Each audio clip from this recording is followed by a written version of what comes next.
Today, I am delighted to welcome Lucy Harrison to the show. Lucy's aim is to inspire and equip 1 million people to think, act and lead with more humanity, making the workplace more collaborative, entrepreneurial and creative. It's a bit of a goal. She has been working with teams and their leaders for more than 20 years, using experiential, applied and facilitated learning, and founded the award-winning team and leadership consultancy, the Harrison Network, in 2014. The Harrison Network exists to inspire people to bring more of their humanity into the workplace. By doing so, they facilitate the development of cultures in which people can thrive and help change the world. Given the right organisational culture, people will thrive, is their belief. And a culture of self-awareness, responsibility, support and joint sense of purpose allows people to take things to a higher level. A culture of selfishness leads to ultimate downfall. I think we all can agree with that. She is proud that her work with entrepreneurial thinking and psychological safety is beginning to be recognised beyond the nuclear and outdoor industries where it's all began. If you know Cumbria, as it says here, you'll understand why those two industries are connected. And I know a little bit about it. We'll talk about that as well. And she's also author of best-selling book, Soft Skills for Tough Jobs, which I've got a copy on my grubby hands here, which is in my other pile of books to read. So I'm going to ask lots of stupid questions about things I've read at the beginning, but then not finished it. It's centred around an original interpersonal approach called NAILED. And we'll talk about that in a little while. And when she's not coaching, she's facilitating and training. She can be found on the hills or on the water in her beloved Lake District. Lucy, welcome to the show. Thank you very much, Nigel. That was quite an intro. I don't think I've ever had one like that before. Thank you. Yeah. Well, it's good. I tend to steal all of these things from people's own blurbs that they put, and then when you realise when you mash them all together, there's quite a lot to say. Yeah. There's a few. There's probably it can be quite fun with that, because then your people go, oh yeah, I'd forgotten I'd written that in their blurb or on their website or whatever. Go for it. So tell us a little bit more. Obviously, you're in Cumbria or around that region. So tell us about where you are, a little bit more background. Well, at the moment I am sat in Keswick on a rainy day, which, if you know Cumbria at all, you know that it can be quite rainy. Live here with family and dog, and have done for 20 years, so absolutely love the Lake District. I moved here to work in the outdoor industry, and did event and project management in the outdoors, and helping people to different companies doing team building, event management and that kind of stuff. So yeah, it was good. So when you say outdoor, is that sort of like sort of trail running type stuff, marathon stuff and that sort of thing, or was it outdoor pursuit kind of things? Back in the day when I used to do this all the time, it was a lot more around canoeing, climbing, team building exercises, so barrels and planks, as we would refer to it. Right. So utilising the love of getting outdoors to bring teams outside and get them communicating more effectively, and a lot of the time it was a jolly. It was good fun outside. It's become a lot different these days. It's a lot more. You can get a lot more out of it when you dig in more deeply. But when I was involved 20 years ago, it was very much about let's go outside and have some fun.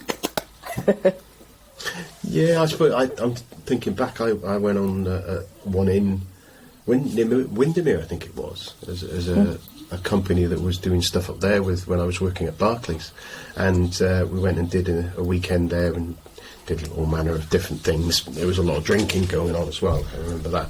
The first time I'd been in that area, and it was. I think it's one of those things I don't know what your thoughts are. Whenever I go to anything that is kind of team building, in the quotes that some people get a little bit grumpy about, I just find you get out of it what you put into it, and you kind of got to go, right, okay, if I'm at this, I'm going to be part of it, I'm going to try it, I'm going to kind of be saying that. But I've also seen people sitting there, arms crossed, and really resistant about it. They've been sent on this course, they don't want to be on this course, and maybe it's a bit of a stereotype on it, but then the kind of, even from that, I think by the end of those sort of things, they end up getting something out of it, because even if it still gets their mind out of the office and out of their normal day job, and it even gives them a little bit of time to think differently to what they would normally do. Absolutely, and when they're run well and they're facilitated well, then you can actually get quite a lot out of them. The risk is, and what used to happen more back in the 90s, was the risk that you had getting outside and doing things like climbing and kayaking and canoeing isn't for everybody. And there would almost be this peer pressure that you had to get involved. And I think it possibly put off as many people as it helped. And I think these days we're more aware of that, that diverse nature of all of us, and how do you include people more? And so the industry has changed a lot in the last 20 years. Yeah, I suppose from the diversity point of view, as you were saying, I'm thinking that people's body type, people's fitness levels, people's age, people's like or dislike of the outdoors will significantly affect what people will get out of it, won't it? And I suppose nowadays, generally, that diversity that we are much more aware of means actually, I know we're diving rabbit hole straight away, but that's always are.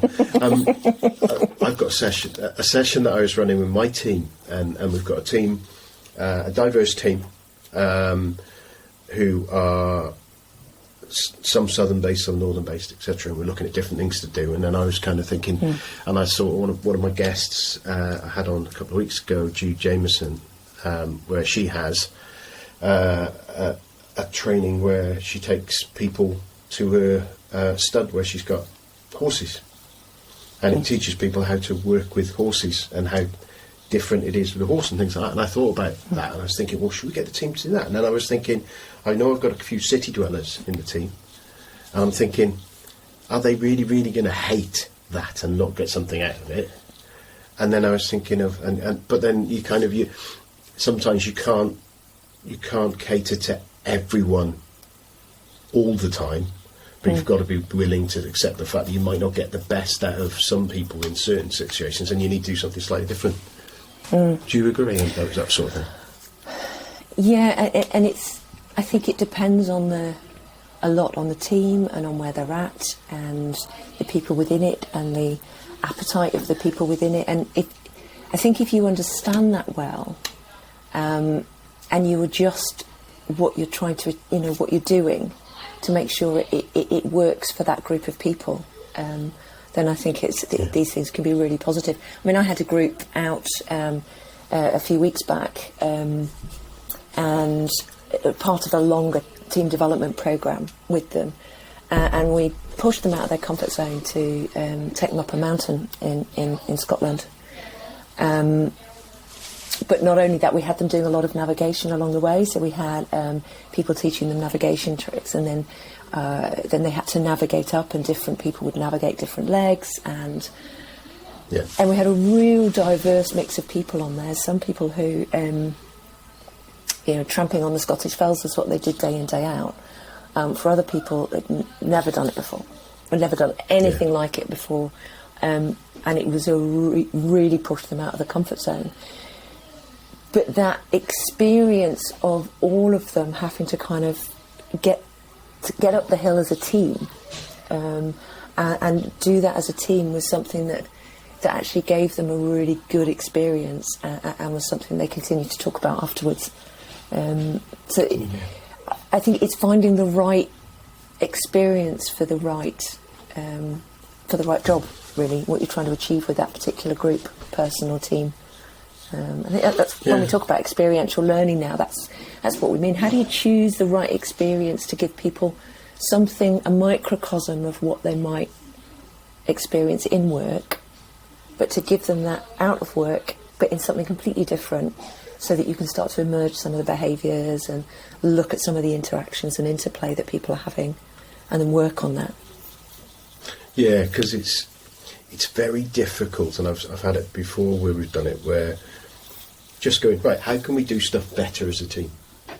And I've been guilty of it myself, trying to do it, because sometimes that's all the resources you've got available to you, and it's kind of, right, how do we get better? How do we improve this? And we've been going through it a few months now, with different things, changes in that need to be adopted, and how do we do it in the best way, and things like that. And sometimes the actual that frame of, well, how do we do better, doesn't help, does it? And whereas actually, again, you draw on things like the Lego serious play and things like that type of activities, where you go, right, let's build what we've got now. And I know when Simon was saying, you build a flow, and then you go, right, that's how it works, and then you talk about it, and then you get through it, and you go, oh, that bit there, why are we doing that? Doing that back and do 15 times. And it's like, don't know. Right, you can change it, but you might get it drawing on a board, but you certainly you need something. I don't know. It's something to bring things alive, don't you?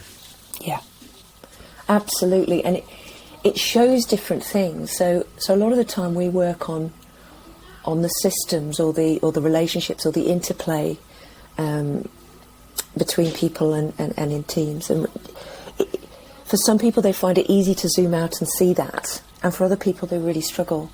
So giving them something to hang it on, like Lego, like drawing or plasticine, or taking them outdoors, giving them an activity. Yeah. When you've got something to hang it on and experience it in, it helps you see something differently. It helps you look at it, because it kind of takes it out of your normal frame of reference, and suddenly you start looking at it differently and go, oh, I know what I'm looking at now. Yeah, so. I think it's kind of draws the line, the little bit of storytelling that everyone talks about. Us being humans, we latch onto stories, and you use examples and parodies or things like that to explain a situation and go through a different way of doing something. And they kind of, I don't know, I'm guessing it works in the same sort of way, that it lets your brain picture and visualise something that the words on the paper, most of us struggle to be able to understand something without some kind of visual reference. I know personally, in my mind, I see things there as visual, and I think sometimes because I know it sounds silly. I was listening to a football match, listening to England playing the other day, and I realised that it is important when I'm listening to the radio, and I'm not a massive football fan, but when I do listen, when I hear I tune into what the commentators saying when they're saying, right, so whichever team on the other side on the right wing, over on the right wing, right, okay, right, I know now they're attacking over on the right wing. That means that team's going from right to left now, and that's where, and I can, in my mind, I've got a football pitch on my head, and I can kind of see the little bodies running around and that, and kind of that visual, not picture perfect, but that visual concept in there helps me be able to listen to that and enjoy it much more, because I can see the action, if for want of a better word. It was the same today. I was working with a group of young people, and they were being briefed on a project, and as the briefing was happening, I was struggling. I kind of knew what the brief was, and I was struggling to really get hold of it, and I asked the chap doing the briefing to tell us a story about, tell me what you mean, tell me a story about what this looks like when it's either working or not working. And so he put it into that, and he was able to tell a story about, okay, your project is to look into this is what it looks like when it's working, and here's a story about something that's happened in the organisation when it's working, and here's a story about when it's not working. What I want you to do is to find out why. And suddenly you could see people go, oh, right, okay, I get it now. Because they could... Pennies dropping all over the place. Yeah, they could understand the story because they could put themselves into that position. Whereas when it was being described to them, that kind of meta description was like, I'm struggling with all those words. So yeah. I think it is really hard sometimes to be able to solve a problem that's written down on a piece of paper. Yeah. It's... Sorry, we dived down into the outdoor side of it straight away, because I kind of quite enjoy that whole getting outdoors and doing a bit of moving around. I'm just curious to know on that, and the event management on that is it's interesting because I was talking today actually to some of my team about the fact that the way I look at, because we're organising birthday parties for my daughters over the last few weeks. Birthday party the weekend before last and one next weekend, and that whole project management skill set that is needed to organise a kid's birthday party. Yep. It's about scaling event management up to the fact that you're the Olympics or the Olympics opening ceremony or a big Glastonbury or whatever. All of those. It's the skill sets of those events. And I look at things like London Marathon just on the weekend. The event management is right at the sharp end of project management, because I know we have big, like nuclear decommissioning and things like that. You'll have big IT systems that I have going in, but it's kind of the stakeholders involved in an event like London Marathon, an event like whatever. It's kind of there's a lot of them, and they're all at one time. And that, whereas when you're rolling out something, if it's IT and you're rolling out a bit of IT, if you're sensible, what you're doing, we've got 100 people playing with it this week, and then you gradually increase it. Maybe with some of the again with, but even so with big construction projects, whilst you might have 20,000 people using a road, you kind of know it works. The things that can go wrong at these events can be quite, and I imagine that stress level at the time. And I just kind of thinking with the outdoor events, whether it was that sort of thing that you were doing. So tell us a little bit about. Tell us a little bit about the Harrison Network and how that came about. Then, what made you decide to set up that? And tell us what it is first. Really, I think I said what it tries to do. It doesn't say what it is, does it? And it's one of those, it's really hard to describe. So for a lot of people, if I say the word, we're a leadership development or team development organisation, they kind of know what we do. So we do coaching and training and workshops and facilitation. And we really get in next to people and teams in order to help them operate more effectively, basically. And it's about shifting the cultures, shifting the environment, because people are shaped by the environments in which they operate, and the behaviours that we demonstrate at any given moment in time will depend on the environment that we're in, and the relationships that we have around us. If you were giving me a load of grief right now, I would be quite a different person, and I'm behaving quite differently in this conversation. And so it's Wait, about... I'll give you that grief later. Yeah, thanks.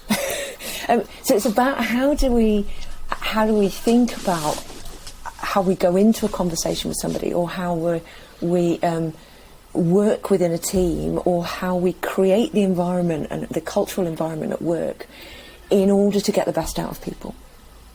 And that's what we do at the Harrison Network is we get in alongside people and teams and organisations to try and help them shift some of those experiences, shift some of those conversations, and shift some of those cultures ultimately.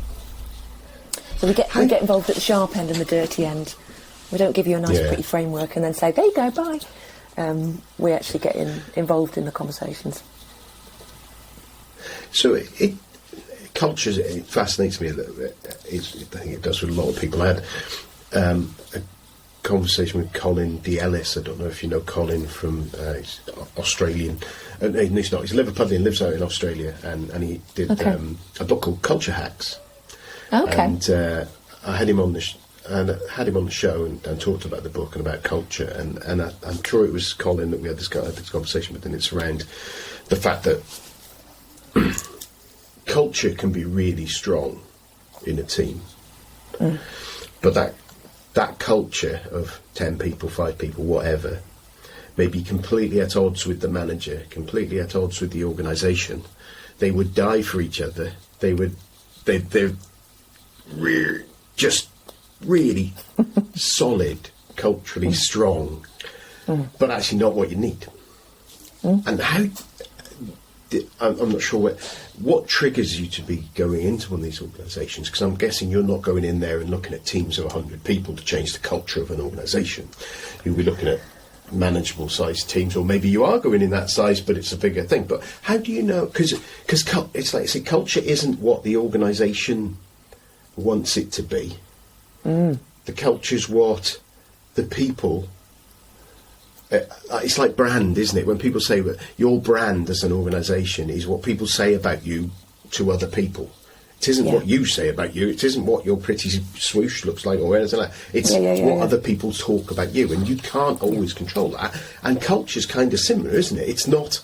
It's what your people in an organisation think about and feel and do when someone isn't watching them doing it.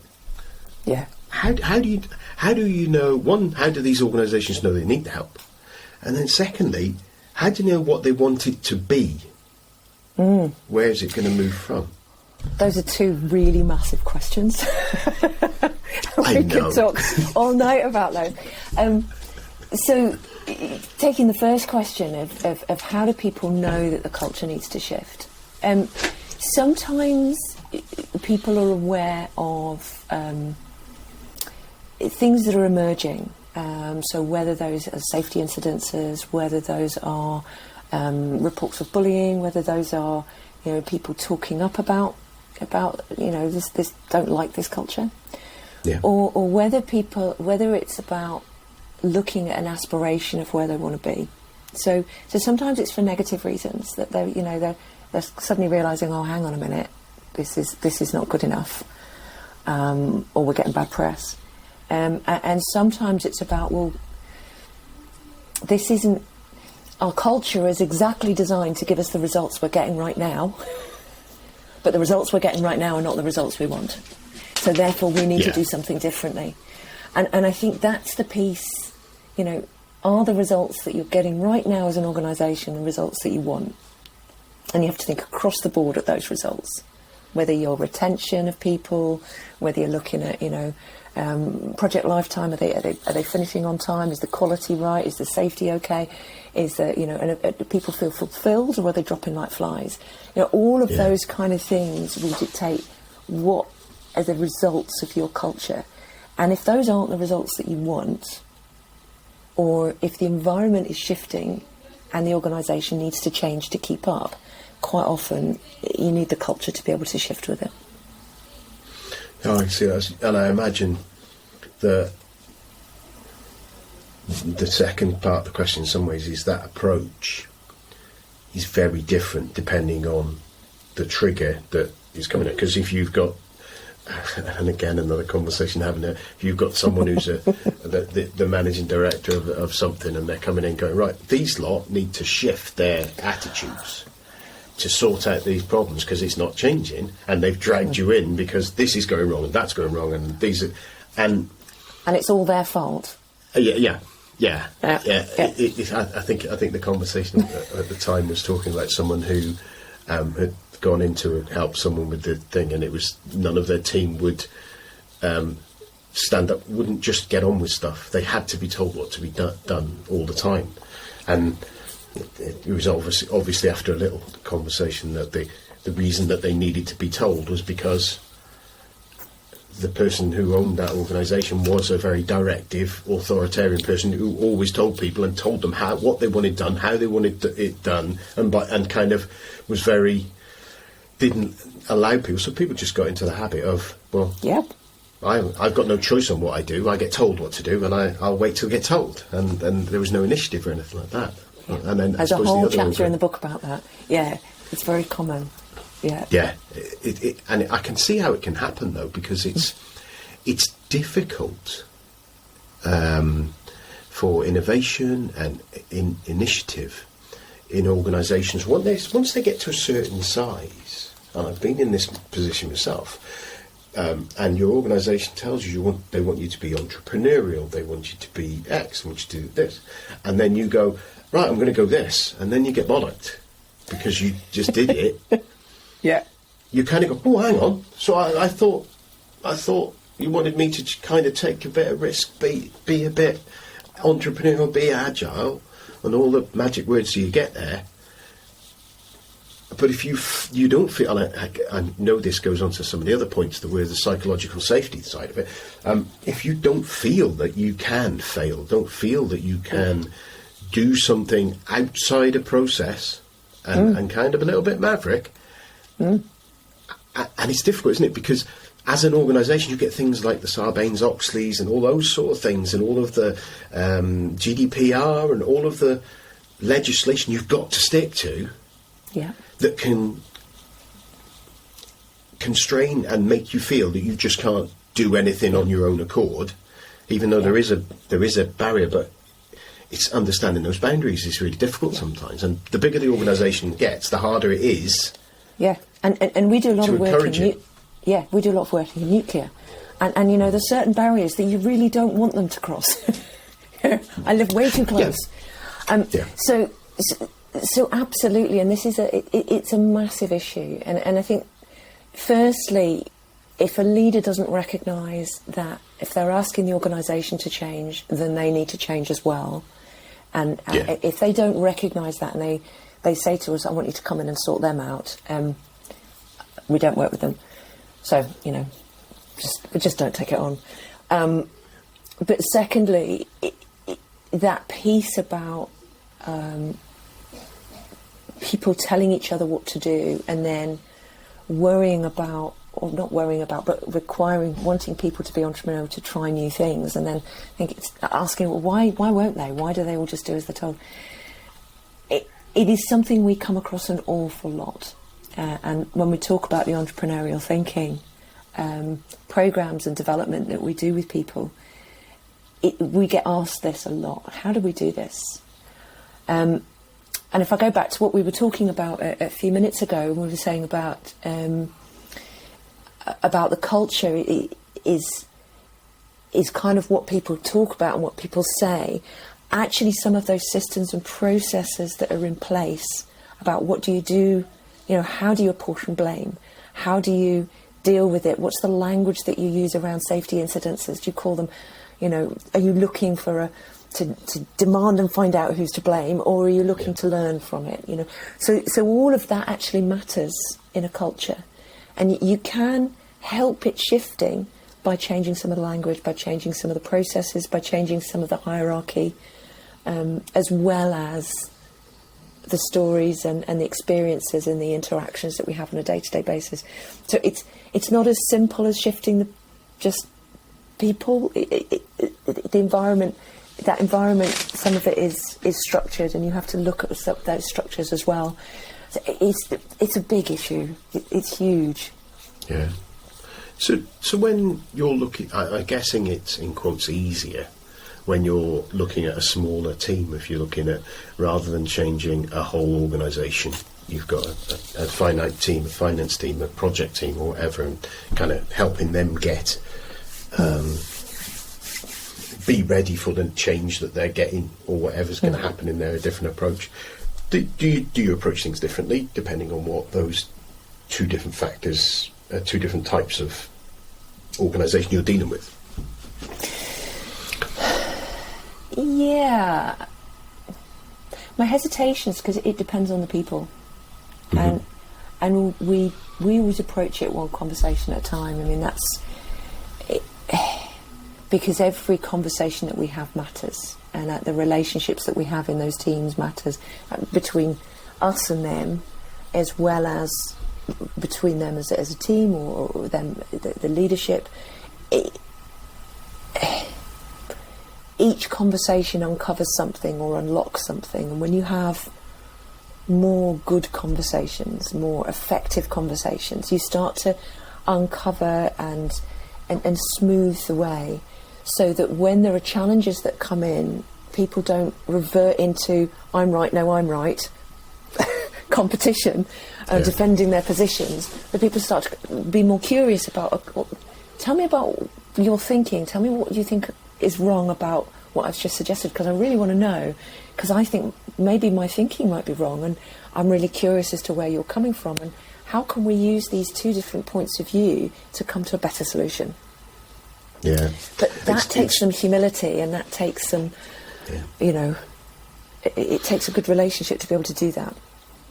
Yeah, I think, and also it's kind of on top of the humility is again, it's those people feeling that there's no retaliation potential going to be there, because it won't always be humility, will it? It will be around the fact that there's a hierarchy, there's just a general nervousness about their position, where they're thinking, actually, if I raise this flag, that puts me either at personal risk because of something that's been going on separately, or maybe from the person that I'm talking to, because they perceive there's a retaliatory sort of reaction that might happen. Yeah. And that's hard to get past, isn't it? Mm. And there's a huge sort of underlying piece here about care. And do you know, our conversation, our ability to have a chat is because I feel as if you care about me and what I have to say. And therefore, and my experience in being a part of this podcast. And so therefore I feel I can trust you, and I feel I can open up, and I feel I can talk to you, and we can have a good chat. Well, that's good. If I felt like you didn't, thanks. If I felt like you didn't care about my experience, about me, I probably would be less open to that. And it's not just so. It's do you care about me and what I have to say? And that's not just on a person-to-person basis. That's on a leader-to-team basis, and it's on an organisational basis. Does my organisation care about me, or does it care about other things more? And very few people. That's critical, isn't it? Yeah, very few people come into work to not care or to do a bad job. But sometimes the things that we do make that happen, because we care about something that's more. Yeah, I've been in situations where I felt that that not caring. I've been in situations where I've been in something and I'm working on it, and actually, the end result, what the customer's going to get, I couldn't give two hoots about, and I've realised that's given me a personal challenge there to get me to give my best me, because my passion wasn't there. Let's say, if you don't care about it, you don't do as much about it as an organisation. If it doesn't care about something, How did you know? People know as well.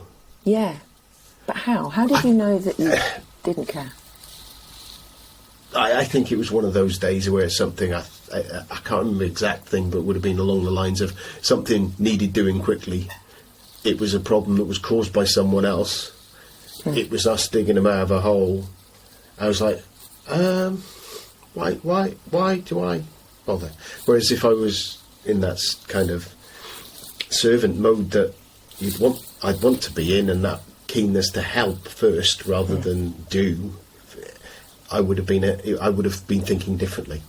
And I can't. It's kind of one of those things. I sat there and went, okay, and kind of went, oh, hang on, and it was one of those things where you just realise that you kind of get to that point.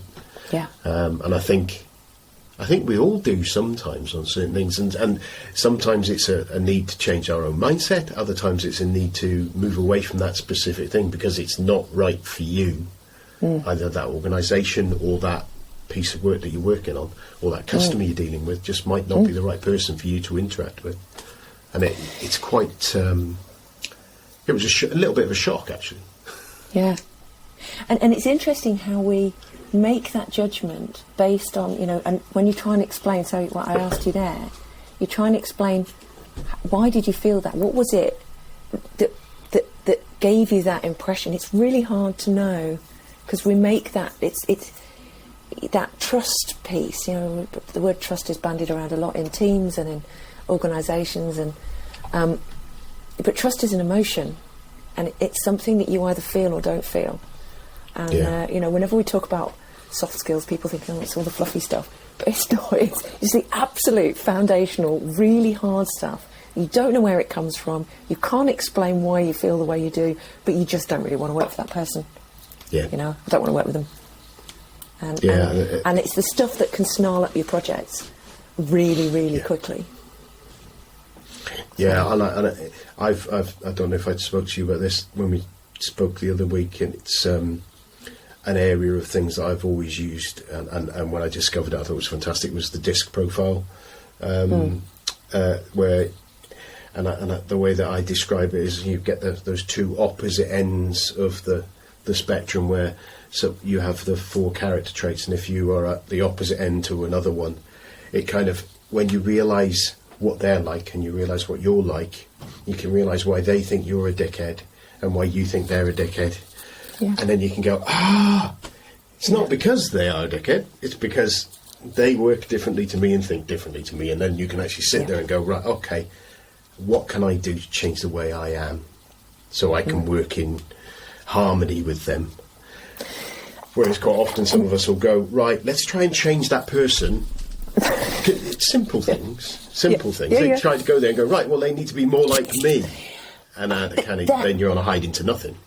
Yeah, if you think about the kind of projects that we have to work on now, and the kind of complexity, the ambiguity, some of the problems we're working on have gone beyond being wicked. They're so gnarly that there is no answer to them, and there probably never will be. But we have to keep trying. Yeah. And you think about some of these projects, and the only way that we're going to solve them as humans, go back to that bit right when you introduced me at the beginning, the bit about humanity. One of the things we're really good at humans is being creative and innovative and thinking differently and trying new things. But the way you get that is by having different people working together and doing different stuff. I'm sorry, I completely forgot to turn my phone off. Don't worry. Oops.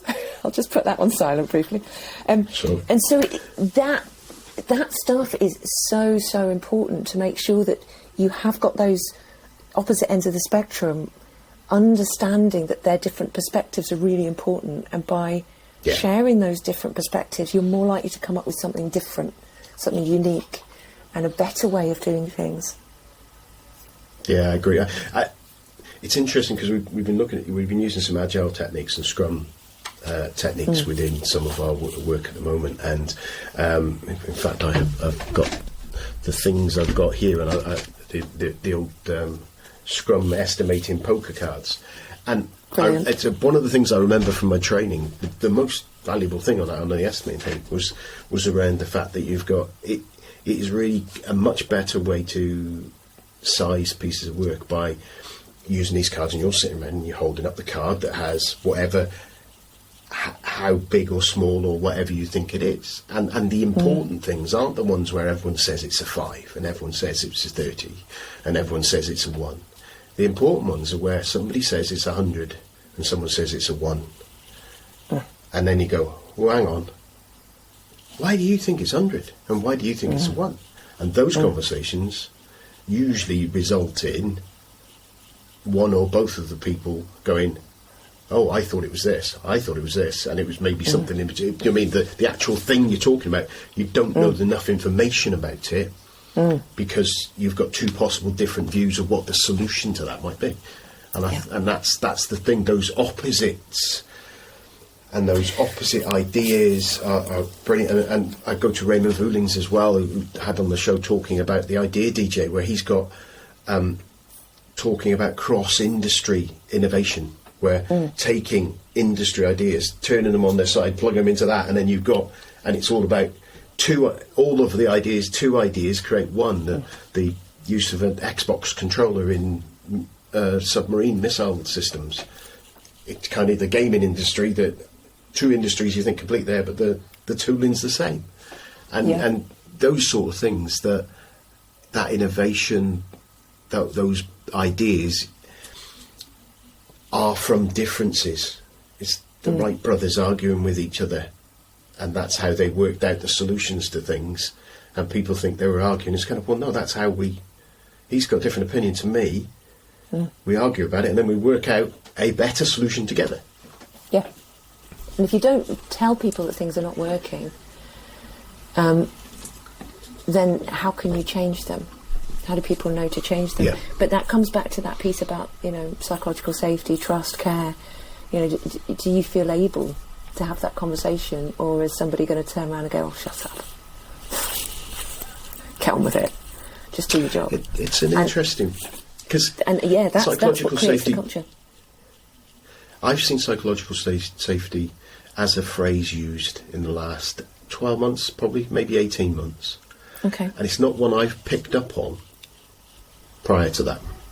And I kind of saw it and saw a little bit of writing about it, probably a LinkedIn article or something like that, and kind of immediately went, well, yeah, obviously, if we don't feel safe in a safe environment, whether it be work, whether it be home, whether it be friends, whatever, or out and about, if you don't feel that you can be you, and I think that's the thing, it's about being you in whatever environment, that without repercussions on that, and I'm not on about, right, I just go to work in my pants, because that's me, but, you know, it's got that image now. Thanks, Nigel. Yeah, it's quite all right. Yeah. Your eyes can't survive that. If you've got, I think it goes back to that. I'm not bothered as well, because for you to care, you need to feel safe as well. I think. I think you need that safety to be able to be passionate and say, we're doing the wrong thing for this. We need to be doing this. Yeah. But if you feel you can't do that, you end up muting that passion, don't you? Well, I think it was the first time I came across it was there was a big Google survey when they looked at what makes an effective team. I think it's 2018 it was published. Right. And they were looking across all these different teams, all these different agile project teams across the organisation, and saying, okay, what makes some of them effective and some of them not so effective? So let's analyse it. We've got all these different ones. Let's have a look. A huge amount of data. And when they did, it was by far and away the single most important thing in the most effective teams. The single most important thing was psychological safety, and it was leaps and bounds ahead of anything else. You know, the others were around clarity of roles and responsibility, clarity of purpose. You know, do I trust that you're going to do what you say you're going to do? That accountability piece, those kind of things. But this psychological safety was absolutely way ahead of any of those, and it got kind of then picked up by, there's quite a few different writers. Amy Johnson is one of the big ones on it, but it's really been in this last 4 years that the phrase has taken off. But it's one of those things where you go, oh yeah, well of course, of course that's right. Yeah, the teams I've been able to bring my whole self to are the ones that you know, the good bits and the bad bits and the angry bits and the excited bits. Those are the ones that we've got the most out of. Those are the ones where we've all actually been working for each other and for the team. Yeah. And putting ourselves to one side of it. I think it draws to. It's a funny thing. It's to me, and I felt this, is my natural me has changed the way that I present it in my work in the past 3 or 4 years. Okay. Going from being someone who I think I should be, someone who I would like to be, to more like the person who I am. I'm a bit sweary. I'm a bit stupid. I mess around a bit. I'm a bit belligerent at times, but hopefully I can enjoy. But I'm trying to be more me. And I found the tension by being not me over the years is built up to a big manner last year when I had some real problems last year. And I think that's, for me, I think that fits in with where that psychological safety can create that tension.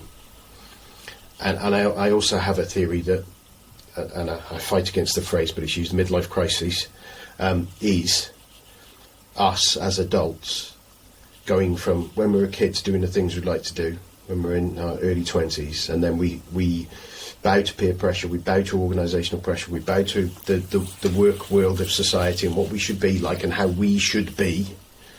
And then you get to the point where you go, hang on, there's a finite length of time here. I don't enjoy that. I don't enjoy not being me. I don't enjoy just saying what I think. And I don't mean that in just a free for all, but being the person who you really are. And I think it ends up with us going, right, I'm going to wear what I wanted to wear. I'm going to buy a motorcycle. I'm going to buy a Porsche because I wanted a Porsche when I was 25. And now I can afford. I can't, but now, maybe you can afford one, and I know it's the cliche, isn't it, of the getting the soft top sports car, but that's the vehicle that someone wanted when they were 25, and they never bought it because they thought, well, I better buy a Fiesta, just because I can't. If you look at the YouTubers who are making lots of money and they're in their early 20s, they're spending their money. They're not conforming to what is expected of them. And that conforming, I think, puts that psychological safety. If you don't feel psychologically safe, you will conform more to something that's outside of your normal behaviours and character. It's interesting, though, to hear you talk about that, because one of the things I hear is, that there's this almost this moment and this realisation for you of going, actually, no. Sod that, I'm going to be me. Yeah. And actually, you're very lucky to have gone through that. I'm not going to ask you about it, but I think you're incredibly lucky to have gone through that, and therefore have this confidence and this courage to show up as who you are. Well, and be able to be a bit vulnerable about that, and go, do you know what? This is me. Like it or don't.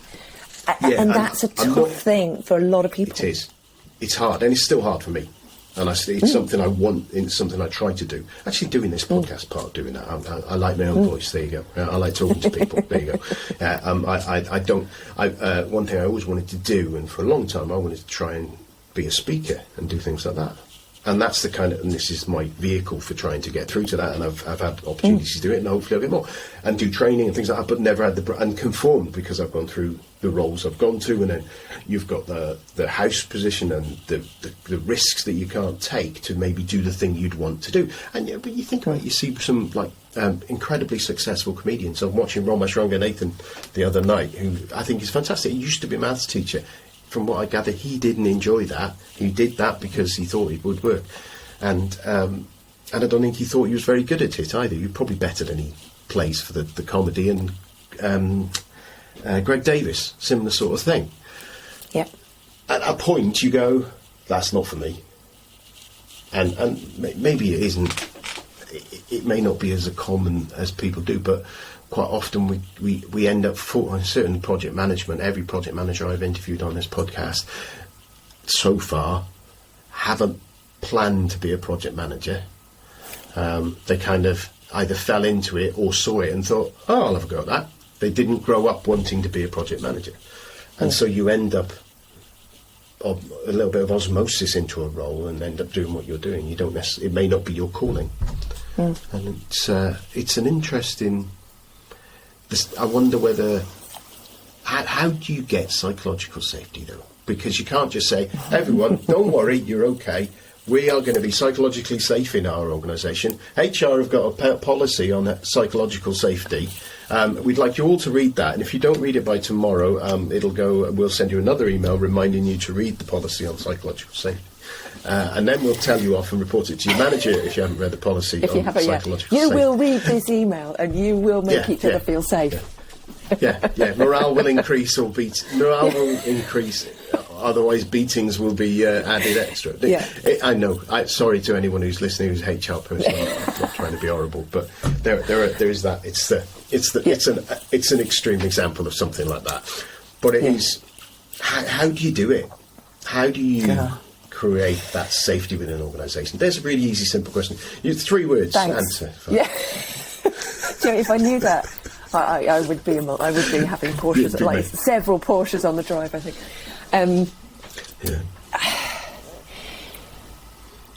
I bring it back to the bits that you can control. I always try and bring it back to each conversation that you have. We recently did a series of courses with an organisation with just this in mind. It was all kind of messed up by the pandemic, so we had to do a load of the training online, which, you try and do soft skills training online. It's really, really hard, especially with a load of project managers who don't want to be there. Like, way too much, I don't want to talk about soft stuff.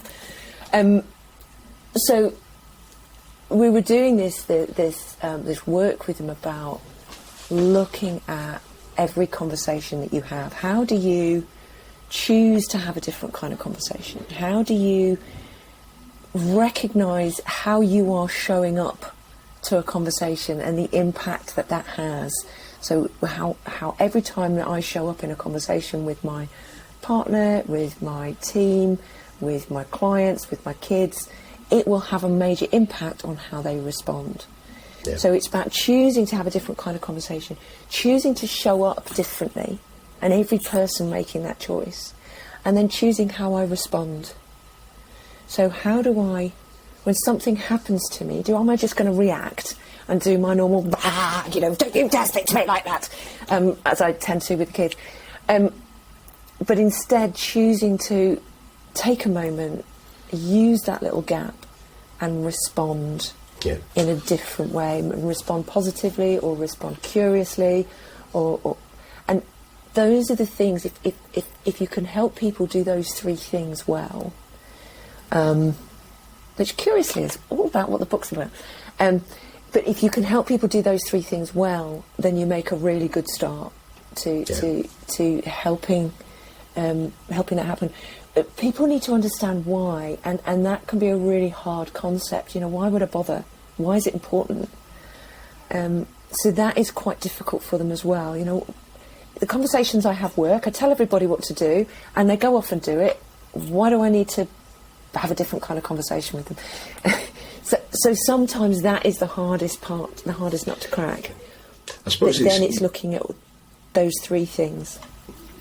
Yeah, I suppose, again, I always jump back to the disc because I use that as my linchpin for a lot of things, is that when I started listening to it and you talk about dealing with the kids, the story that I heard in there, and the story, a different one I tell, but the story that the guy talked about was his daughter was a certain character, and he was struggling getting her to go to bed, and she would fight and fight and fight, and she was a character that wanted control, who wanted to be a high D, it turned out, as the thing, someone who is very much their own person.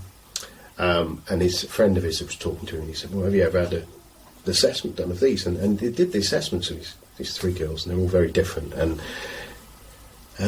this guy had said to him, he said, he'd said he was on trouble, and he said, you have trouble with her going to bed? Yeah, and just she always want to be in control, so yeah, and all these different things. And kind of did the review of what was, and she came out that she's this kind of person.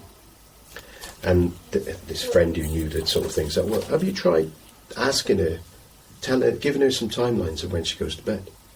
Don't tell her when to go to bed, just say you can go to bed whenever you want, as long as it's between 6 and 8. Or whatever, and 7 and 9, and he tried it, and he's a fantastic speaker, actually. The guy, Dr. Robert Rom, he's an American pastor, I think he was, and he's just very, very good orator, and he's just getting very excited about it. Remind me of Gary Shandling a little bit. So it was really, really entertaining watching him talk about this amazement that he had when he said to his daughter, "You can go to bed when you want tonight, between then and then." And at 7 o'clock, she went to bed. Way before the time that he would have wanted her to go to bed. Yeah. But because she had control of when she needed to go, she would go when she wanted to. She wasn't being told. That's what made the difference. And you reminded me of that because of the characters of when I tell people to do it and they get on and do it. And again, it goes back to that previous conversation of, well, yeah, and then they come back and say, what do I do now? What do I do now? What do I do now? Because that's what they get. Because then, and then that same person will complain about the fact I have to tell them what to do all the time. Yeah, I've got a queue at my desk. Yeah. I don't have any time. I'm so busy. Building a rod for my own back. I use a story about a chap called Mo, a project manager that we've worked with, and he would complain about this queue at his desk, and there's loads and loads of people, and they're all bringing me problems to solve. So I've got all of these problems. I've got to sort them out in order to keep the project moving. If you could do one thing for me, sort the queue out at my desk, because I can't get any work done. And so we had a conversation about it, and we were chatting about it, and the recognition that by solving everyone's problems, what was happening was he was getting more problems to solve. So that was the first issue that he had. The second issue was that by solving everyone's problems, by becoming the expert on a particular topic, he actually was becoming a problem for the organisation, because he was the only person that knew about it. Yeah. And if he fell over, which was quite likely given the level of stress he was then under, if he fell over, he would actually take all that knowledge about those particular topics that he was solving. And then the third part of it was he was so busy solving all of these problems, he wasn't walking the floor anymore. Yeah. He wasn't out spotting the problems early. Yeah. Yeah. So it caused him 3 major problems. And it was down to him always solving everyone's problems. And eventually we managed to persuade him to take some time and listen to people and stop solving the problems, but help them solve them for themselves. Which isn't always easy, I recognise that. And it took some time, but it made a real difference. And actually he ended up uncovering a major issue that was causing half of these problems to emerge. But it wasn't until he actually got out there and had the time to really uncover what was going on that he found that out. Yeah, because you end up fixing symptoms. It's the symptoms and the cause scenario, isn't it? Because you see, it's quicker to do this, let's get that done. It's quicker to do that, that firefighting attitude. And funnily enough, I see it with project management, is quite often we get in that firefighting mode, and we, through sheer will of dragging the project over the thing, and we've all done it, and we all sit there going, if I'd actually sat back and took a little bit of short-term noise and pain on something, you might have avoided all the other stuff down there. And it's hard to do it, because you think, we've just got to get this next. We'll get past this next milestone and we're okay. We'll get past this next one, we're okay. And it's always that, just get past that next one, and then we'll have some time to be able to sort out those problems. But as you say, that problem that's causing them's not being looked at, and it's always there then. Yeah. And it's really hard crazy thing to do. Yeah. Yeah. I think it is. And delegation is a hard... And it's kind of talking about delegation as a general thing of... And I talk about it in my book about the fact that... And I've done this myself, where someone comes to me and we need to say... If we need an Excel spreadsheet doing... I'm a failed accountant who was using Excel spreadsheets when he was 17. Yeah. I spent 10 years doing it. I'm comfortable using them. I like using them. I'm in a happy place when I'm creating a nice fancy spreadsheet. I'm smiling because I like a spreadsheet too. Yeah. Yeah, and I'll just... And I know, it's very sad. And then I will go, right, okay, I could get someone else to do it. I could ask them to do it. I could watch them doing it while coaching them. It's like dragging nails down a blackboard normally when I watch someone else do it in a completely different way to the way I would do it.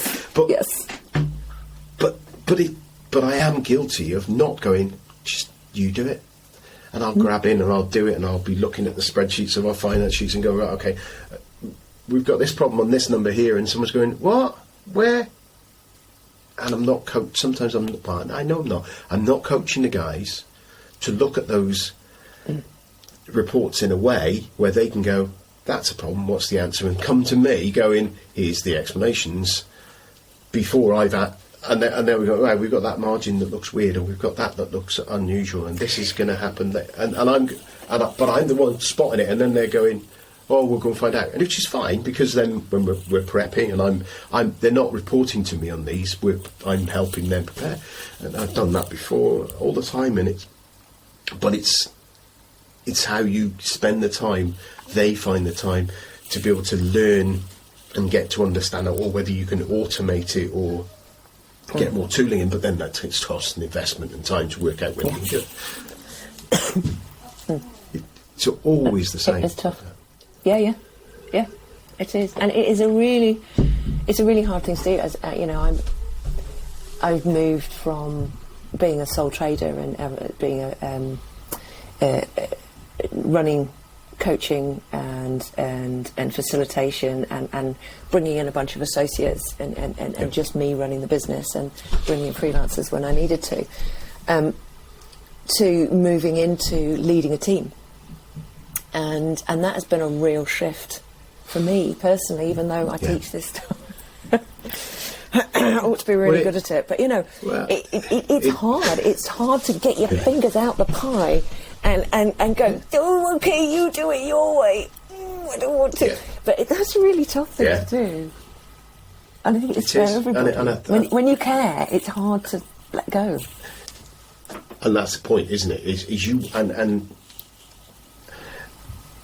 and you deliver a service, and you want to deliver deliver a service to a level that actually you can't deliver to that level anymore, because there's never going to be someone working for you who cares as much as you and will do it exactly right for you. There will be people who will be damn close. You can get brilliant people, but there will always be something.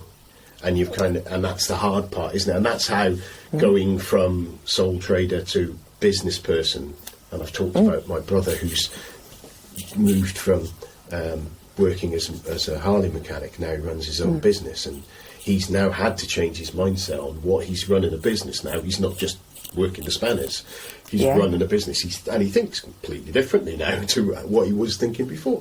And it is something, and I think people, when they go from a contributor to a manager, find this a problem. Yes. When you go from contributor to project manager, or project manager to program or portfolio manager, as a being in there in the detail of what's going on and not having effective delegation tools can cause you massive problems, I think. And you often aren't taught how to do that, are you?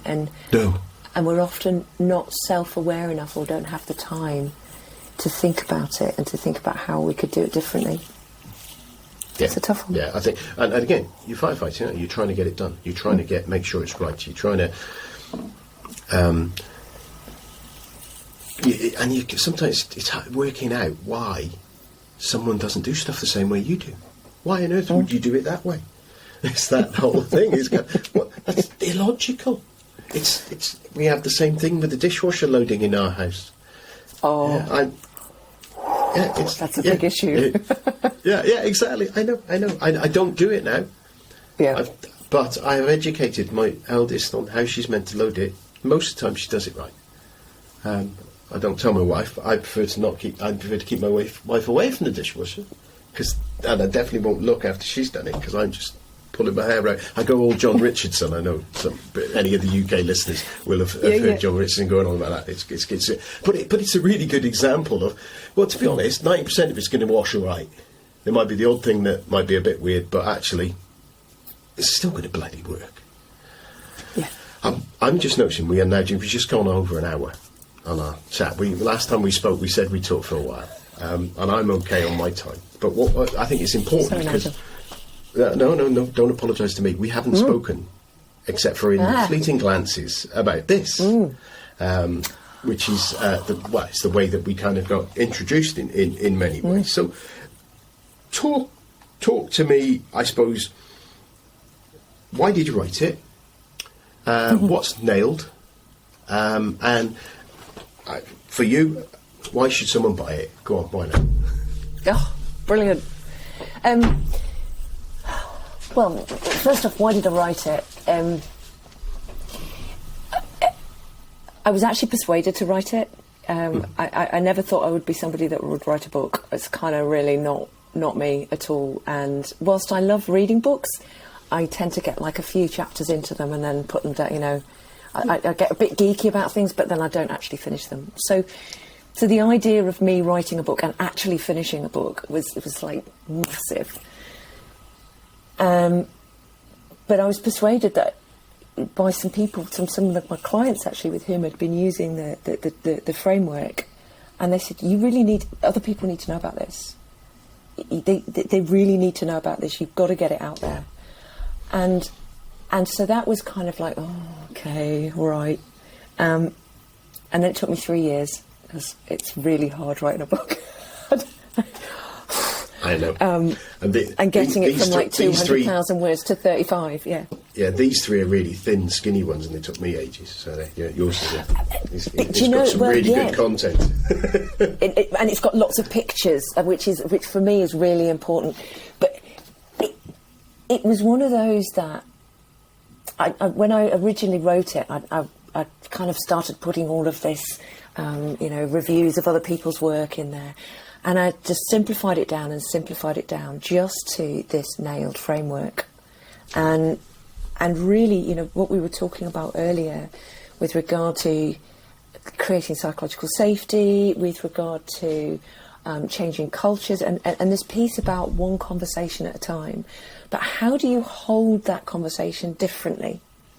And the framework was just a way of identified it as when I realised what we do when we're doing it well. So this isn't something brand new and something you've never heard of before, or something that's you're going to go, oh, wow, my world is completely rocked by this fantastic new idea.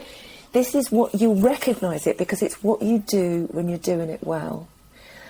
And all I've done is put that into a framework, into a simple framework, so that you can intentionally use it more often.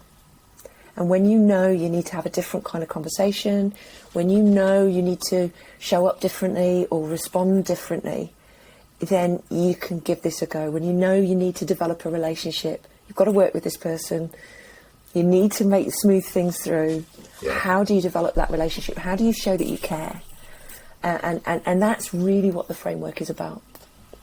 How do you do that stuff? I'm kind of going to read out the sort of the highlights on there from that, because it's the notice, acknowledge, listen, explore, and do. And I know there's 5.5 stop and practice there, but that's the what you do in the that's what it stands for, isn't it? Yeah. And I remember talking about it to you and having a look at this and thinking, it's that thing is, it's just like the active listening as the word kind of thing in there. It kind of hints at it, but doesn't quite make it as clear, does it? That notice, acknowledge that you noticed, and then listen, because then that listen is the bit there, isn't it? Because you might be listening, but do you listen, kind of thing? It's kind of and then actually moving on to the next phases of it. It sounds, like you say, it sounds simple. That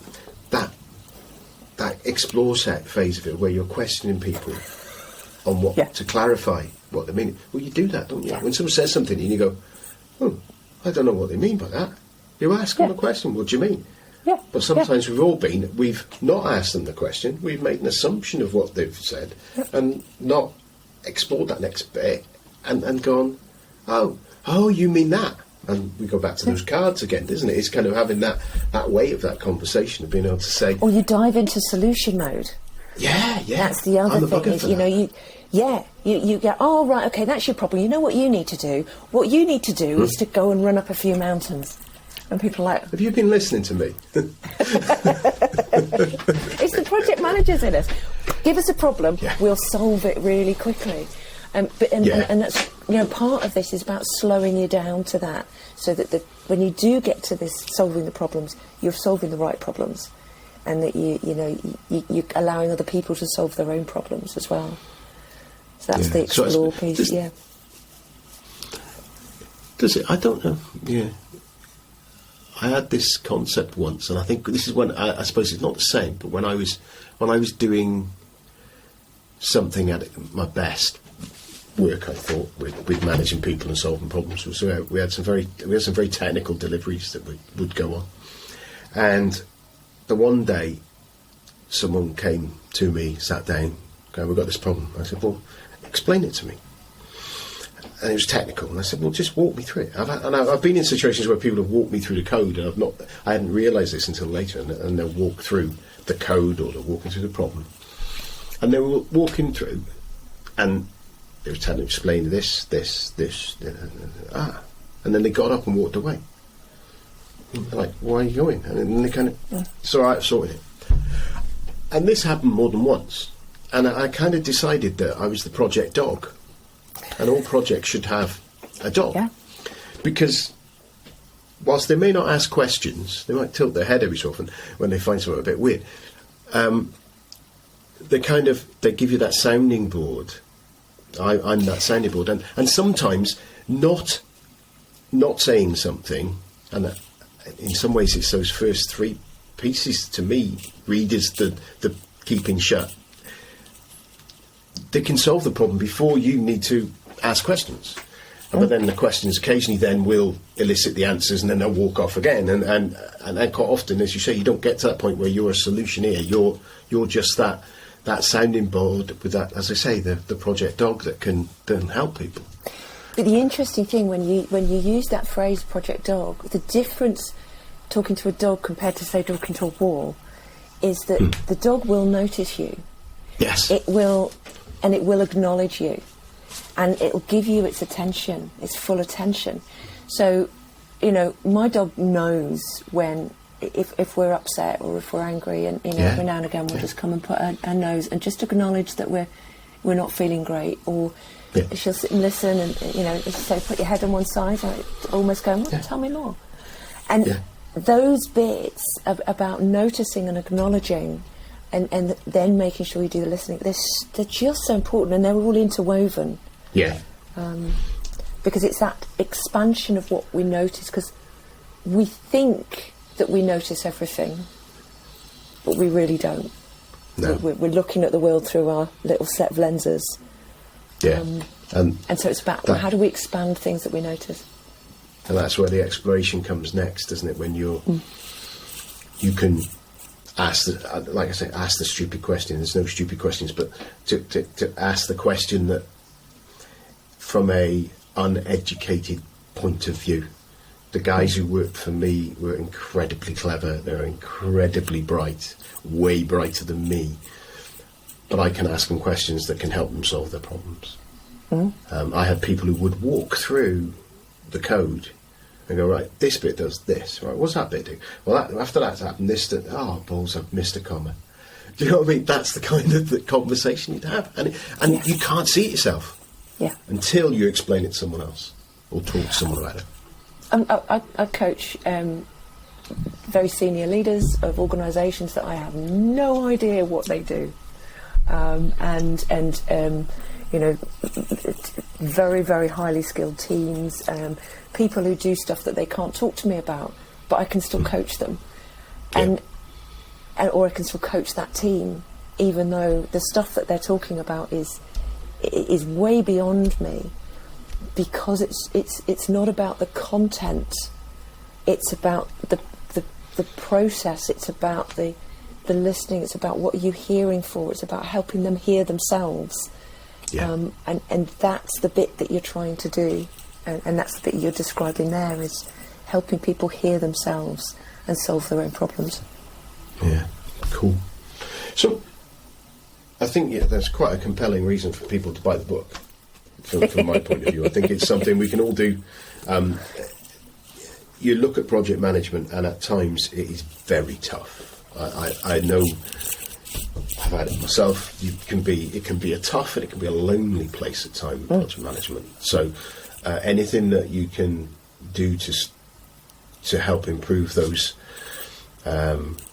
interactions with the team and get better with your team, I think it's fantastic. So I obviously, it's a good way of grabbing it, and building teams is what we do, and we have to do them quickly. Yeah. And most projects, if they're going to fail, tend to fail on people. It tends to be to do with miscommunication or misunderstandings, or people deliver projects. Processes don't. Systems don't. It's people, and it's always about the people. It's everything. I think Mark Horseman from the Manager Tools podcast. It's all about people So it's all about communication, and that's everything to do Unless with you talk to a management. QS, in which I was going to say, unless you talk to a QS, in which case they'll tell you it's about the contract.